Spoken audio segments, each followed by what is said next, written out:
Welcome to Box Bitch, your unapologetic F1 gossip fix.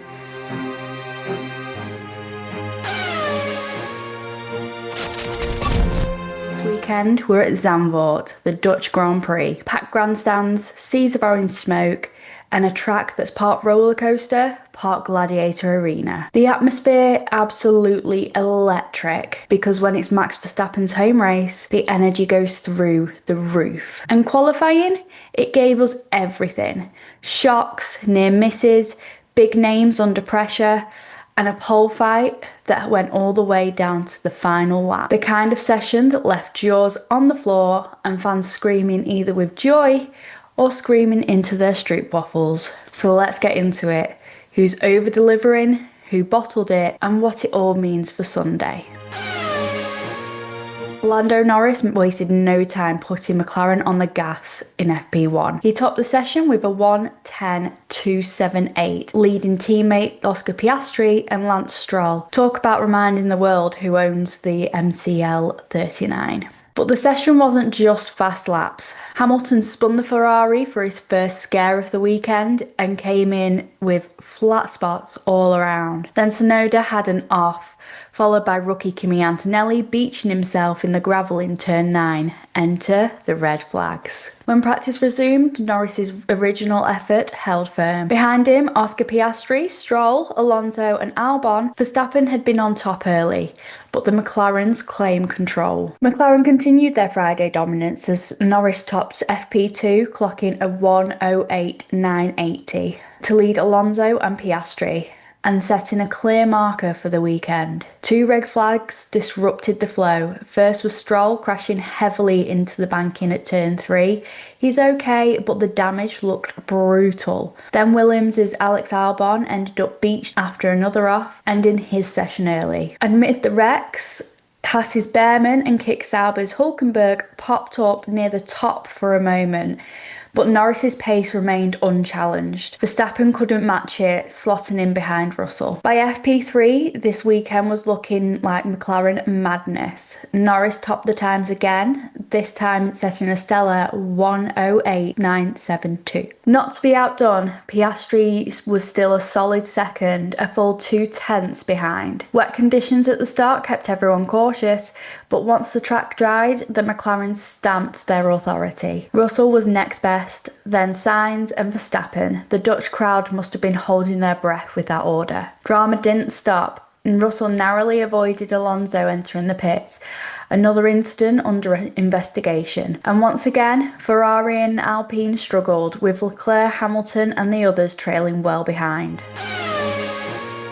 Alright, let's kick it off with Q1. After Lando Norris went full sweep and topped all 3 practice sessions, the big question was, could he keep the momentum going into qualifying? Zandvoort was dry and sunny, no wet track drama like FP3, and everyone bolted out on soft tyres straight away. But it didn't take long for chaos. Lance Stroll, who had already had a heavy crash in FP2 on Friday, spun into the gravel and kissed the barrier. He managed to limp it back to the garage, but that was basically his session done. Not a good weekend for Aston Martin. Once things settled, the McLaren were back again. Norris laid down a 1:09 and 4 thousandths to go top, just a tenth ahead of Piastri. For a while, it looked like business as usual, but with the grid position so critical at Zandvoort, the late session traffic jam was inevitable. And that's when things got spicy. Piastri dug deep and snatched the top spot from Norris by 0.131 seconds. Charles Leclerc, who was on the bubble in P15, managed to drag his Ferrari up to 9th. And Liam Lawson, quietly having himself a weekend, popped up in 5th with a really strong lap. The real heartbreak came at the back. Franco Colapinto briefly clawed his way out of danger, but was dumped back into P16 right at the end. Gabriel Bortoletto just scraped in 15th, and his teammate Nico Hulkenberg wasn't so lucky. out in P17. Haas had a nightmare with Ocon in P18 and rookie Oliver Bearman in P19. And Stroll, after that early off, rounded out the field in P20. So the first 5 casualties: Colapinto, Hulkenberg, Ocon, Bearman and Stroll. And at the top, Piastri was striking first blood over Norris. Into Q2, and the Ferraris were the first ones to roll out. Hamilton and Leclerc had the track to themselves, and in peak Zandvoort weirdness, Charles actually reported seeing a fox at turn 10. Yes, a literal fox on the track.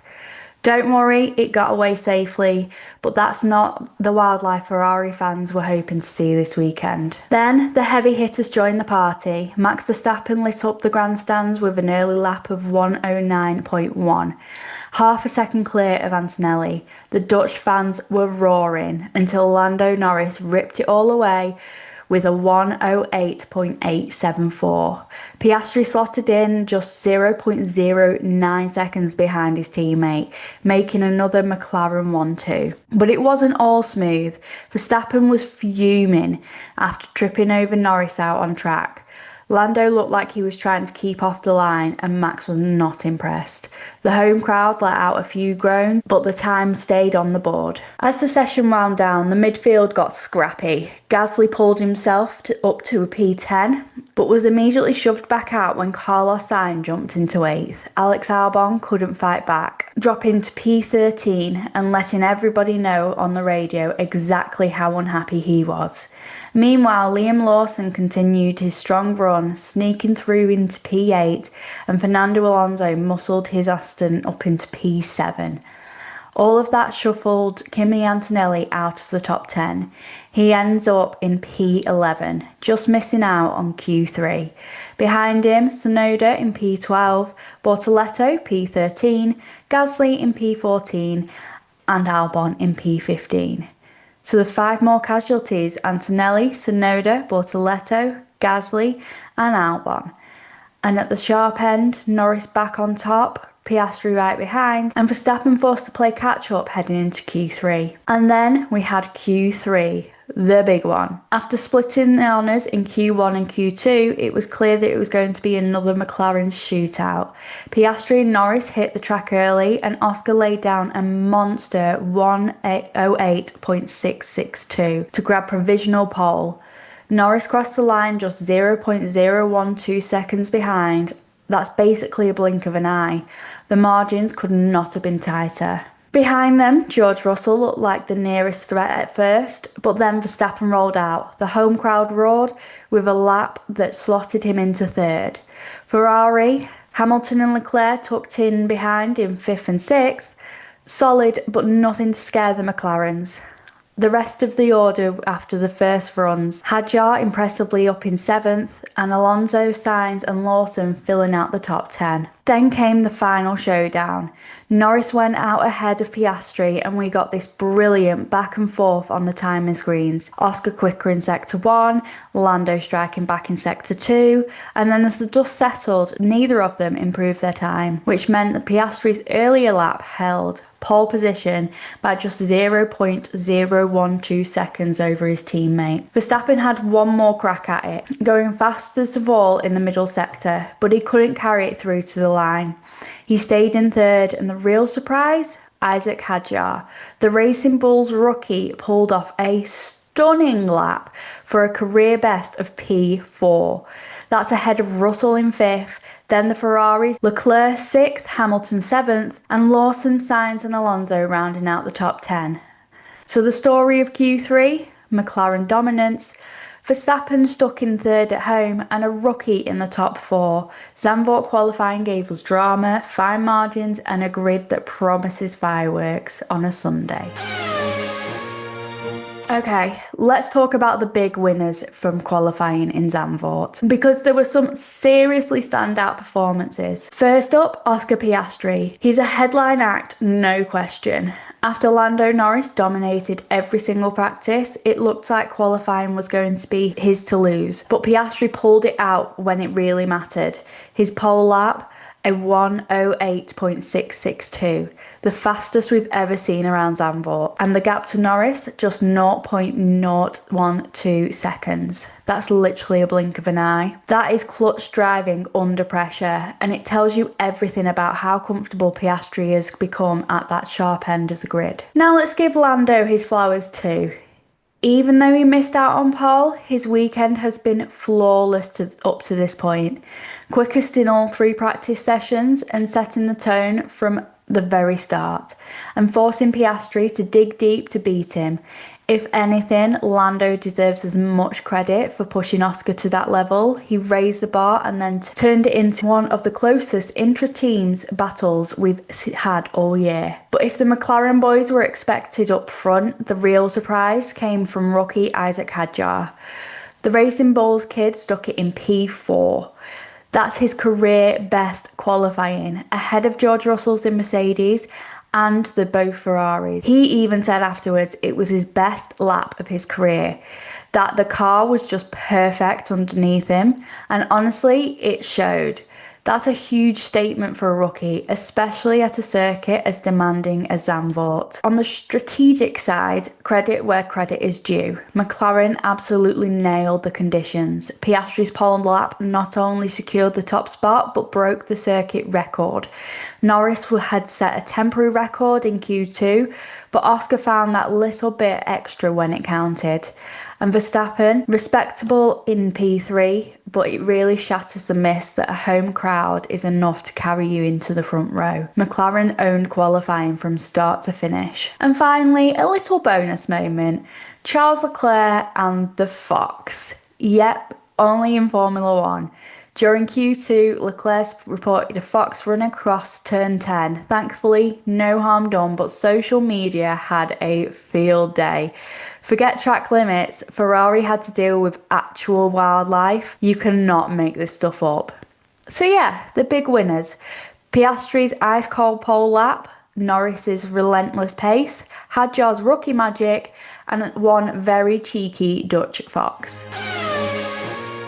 Alright, let's get into the other side of the story, the biggest losers from the Dutch Grand Prix qualifying. And Zandvoort gave us a few drivers and teams who will definitely be heading into Sunday with a sore taste. First up, Lance Stroll. Honestly, it was a nightmare weekend. He crashed heavily into FP2 on Friday, and then in Q1, he spun into the gravel and clipped the barriers again. He couldn't even set a proper lap time, so he's starting dead last in P20. This is especially brutal for Aston Martin because their pace on Friday actually looked promising. For Stroll, it's a case of what could have been turned into what absolutely wasn't. Then there's Alex Albon. He was looking solid all weekend. 7th in FP3, 6th in Q1, but then when it mattered in Q2, it all unravelled. Traffic on his outlap messed up his tyre prep, he couldn't get them switched on properly, and that was that. Knocked out in P15. For Williams, that's a missed opportunity, and you can hear Albon's frustration loud and clear on the radio. Haas also had a shocker. Both cars out in Q1, with Ocon in 18th and rookie Ollie Behrman in 19th. They couldn't make it the softs work consistently around Zandvoort. When the margins are this tight, that's game over. After the highs of the recent weeks, this is the cold reality check. Nico Hülkenberg also joins the losers list. He only managed P17, failing to escape Q1 and admitting afterwards that he just couldn't get comfortable through turns 3 to 13. For a guy who finally broke his podium curse earlier this year, that's a tough come down. Yuki Tsunoda had a rough one too. Out in Q2, only P12, with his Red Bull teammate Max Verstappen starting in 3rd.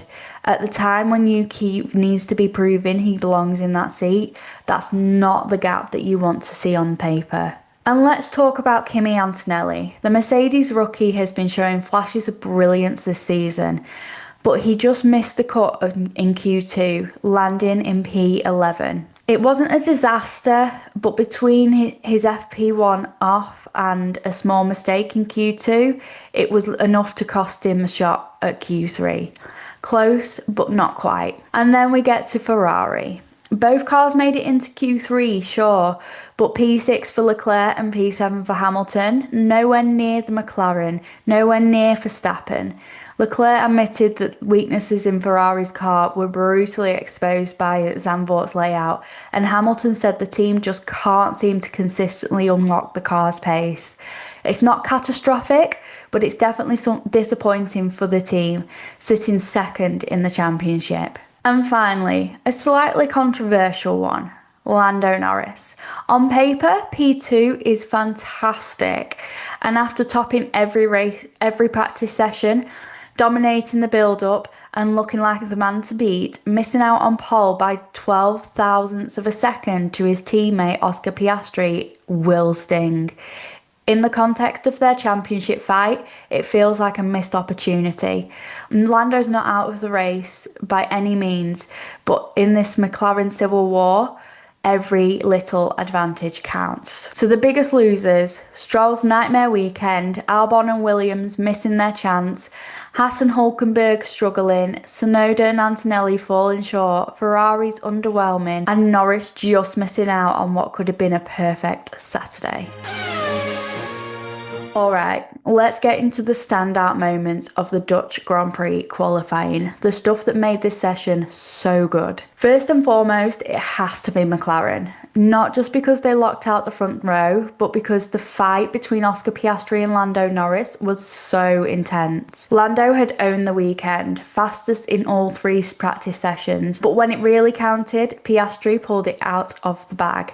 Pole by just 0.012 seconds. That's 12 thousandths. That's less than a blink. And the kicker, Piastri came into this round with a 9-point lead over Lando in the championship. So this isn't just about bragging rights. It's the perfect snapshot of the title fight brewing inside McLaren. Then, at the other end of the spectrum, we have Lance Stroll's horror show continue. Crashed in FP2 and the team pulled a late night to rebuild, and then in Q1 he touched the grass in turn 13, spun into the barriers and didn't even set a lap time. P20. For a driver who needed a reset weekend, Zandvoort has just piled on more misery. Now let's talk Max Verstappen. After the way practice went, struggling with the car balance, predicting he'd be lucky to make the top 5, qualifying third at his home race is a massive turnaround. He was only 2/10 off pole and set the fastest middle sector of anyone in Q3.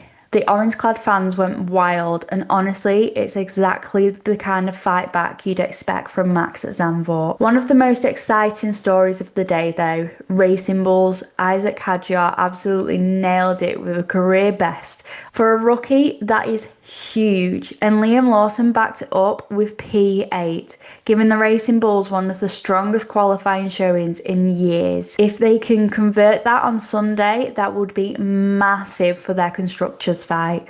And finally, the midfield chaos. This track is so tight, so unforgiving, and the margins were razor thin.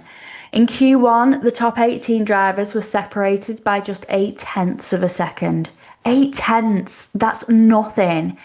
Which is why someone like Alex Albon, who looked so strong in practice, ended up in P15 after a compromised outlap. At Zandvoort, one mistake, one bit of traffic, and you are done. Alright, time for our quickfire team by team rundown from Zandvoort qualifying. Let's rip through the grid from the sharp end to the back. Oscar Piastri on pole and Lando Norris aside him in P2. They've been untouchable all weekend. Piastri nailed it when it counted, beating Lando by 12 thousandths of a second. Norris won't be thrilled after topping every practice, but let's be real, McLaren are the team to beat here. Max Verstappen in P3, and honestly, that's a bit of a recovery job after his Friday balance struggles. He even set the fastest middle sector in Q3, so the speed's there. But Yuki Tsunoda out in Q2 and down in P12. That's a rough gap to Max on home soil. George Russell put it in P5, solid but not spectacular, and at least he's keeping the team in the conversation. Rookie Kimi Antonelli just missed the cut in P11, promising pace, but Mercedes still have work to do to close the gap to McLaren and Red Bull. Charles Leclerc in P6 and Lewis Hamilton in P7. On paper, not trouble. But the reality is they were half a second off McLaren and even behind the Racing Bulls. Hamilton's been pushing the team to unlock more pace, and Leclerc admitted that the track layout exposed the car's weakness. Ferrari are stuck in a no man's land right now. And speaking of Racing Bulls, what a day. Rookie Isack Hadjar had his career best P4. Absolutely stellar performance. Liam Lawson chipped in with a P8, giving the team one of their strongest qualifying results in year. Massive weekend for the Red Bull Junior squad. Carlos Sainz got the FW47 into Q3, starting P9, but Alex Albon was furious after tyre issues left him stranded in P15. Classic Williams. Flashes of brilliance with Carlos, inconsistency biting Albon. Fernando Alonso scraped into Q3 and started P10, but Lance Stroll had another nightmare. Crashed into FP2, crashed again in Q1 and didn't even set a lap time, P20.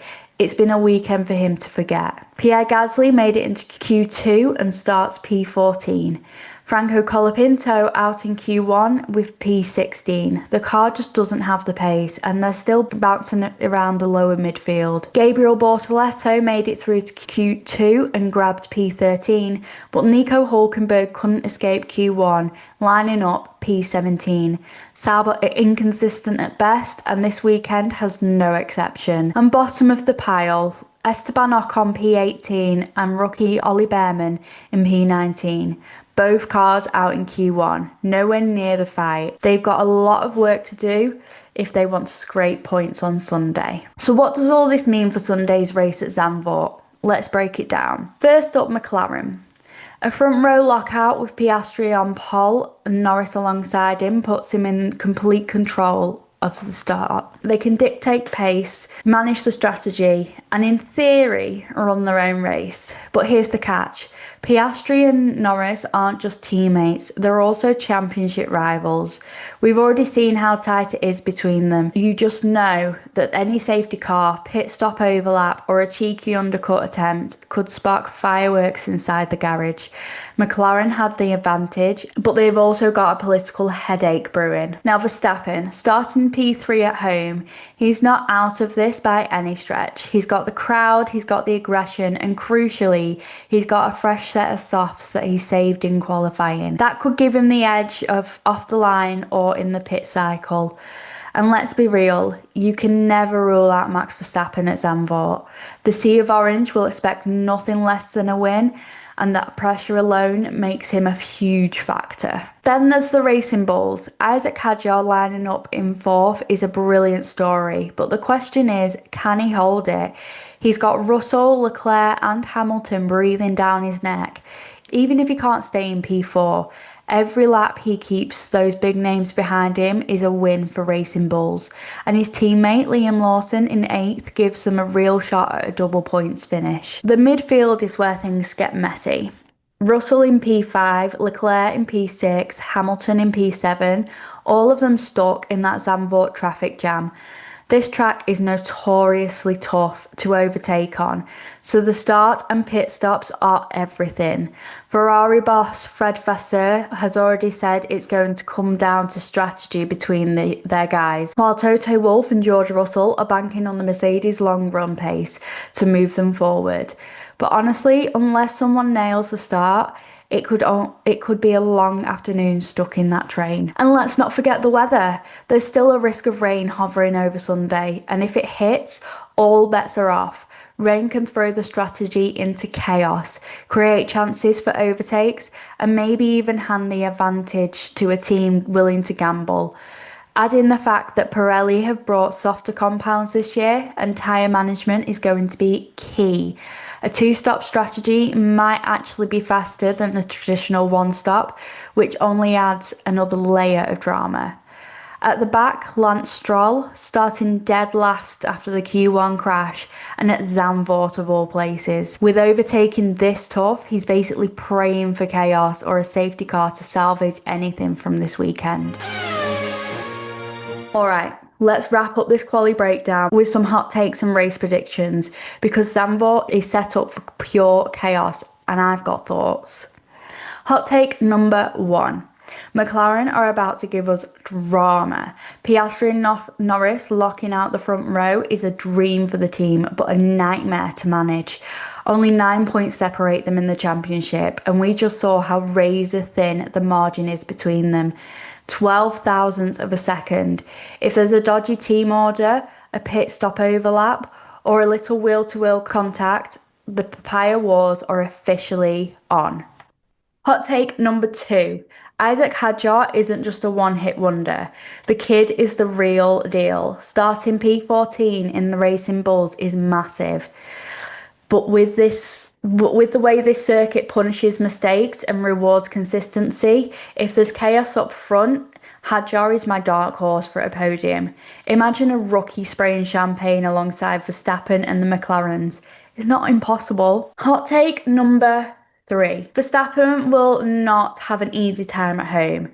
P3 is strong, but McLaren look genuinely faster over one lap, and probably over the long run too.